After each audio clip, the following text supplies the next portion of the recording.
'cause we're not made to leave. Surely this isn't how it should be.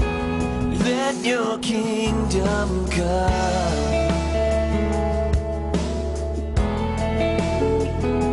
Surely nations were not made for war, or the broken men to be ignored. Surely this just can't be what you saw. Let your kingdom come here in my heart, and I will live to carry your compassion, to love a world that's broken, to be your hands and feet.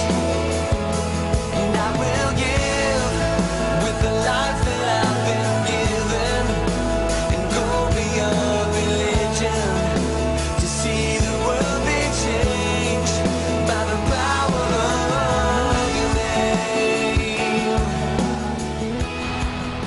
I would say what I was looking forward to the most from Morocco this year was I was hoping to get to talk to the Christians and see what it was like being in a country where, you know, they're not the dominant religion. You could tell that the provisions they had over there, you know, for cold showers, laundry they had to do by hand, was all very tiring.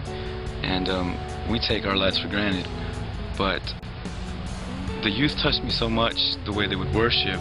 They're just on fire for God, and they totally walked with God. When they worship, they're just so free to use their body. A lot of the times, like when I feel and I worship in my church, I'm always afraid, am I clapping on the same beat as everybody else? Or are other people raising their hands? Or what is everybody else doing? But people just start jumping when they want to jump. They were clapping on any beat they were clapping on.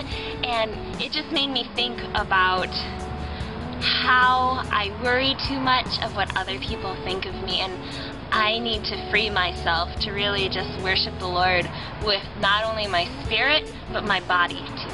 The thing I learned the most this summer was, it's not about me, not at all, or about us as a team. As many of my brothers and sisters on this trip taught me, you know, playing the trumpet, trombone, saxophone, singing, conducting, it's not about us. All we do is for the glory and the praise that we give to God. Surely life wasn't made to regret, and the lost were not made to forget. Surely faith without action is dead. Let your kingdom come. Lord, break this heart.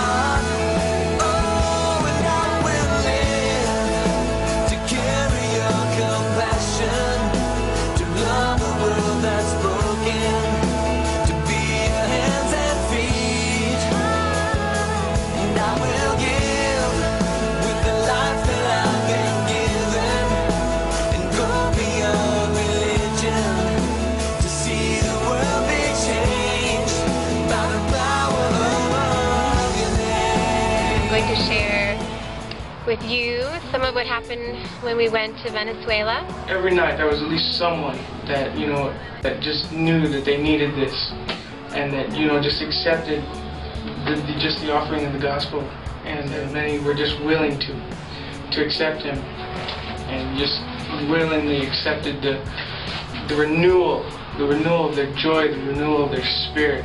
I remember the last night that we were there.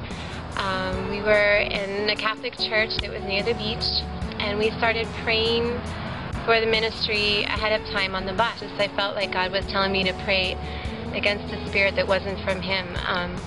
And then, you know, we were having the concert, and from the beginning of the concert there were all these little boys sitting in the front. They just kept talking and talking and were fooling around, but as the concert went on, they just started paying more and more attention, and they were even just you know, wanting to start worshiping God, and just, you know, putting their hands up, and just looking at them, you could see that was the first time that they'd ever done that, just raising their hands to the Lord. And so at the prayer time, Sharon and I, she's our saxophone player, went over to them and just started to pray with them in a little circle. And we'd only just been praying for about a minute or so, and one of the boys, I mean, his face just completely changed, and there were just tears rolling down his face. And I asked him, I said, you know, did you know Jesus before? I asked him in Spanish, and he said no, he didn't know Jesus before. And I said, is he in your heart now? And he said yes. It's a shelter for the hurting, and your name is a refuge for the weak. Only your name can redeem the undeserving. Jesus, your name holds everything I need.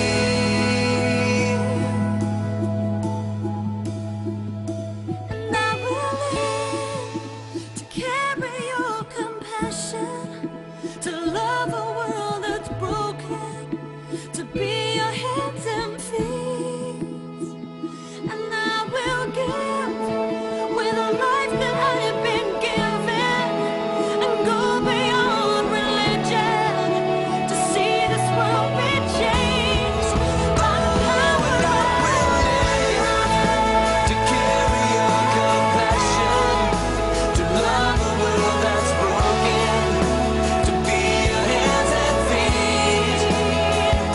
And I will give with the life that I've been given, and go beyond religion to see the world be changed by the power of your name. He's the only one that can get the praise. He deserves the praise. He cherishes it. Like we say in Sing, open up your heart and lavish his name with love. That's what it's all about this summer. It's not about us. It's about him.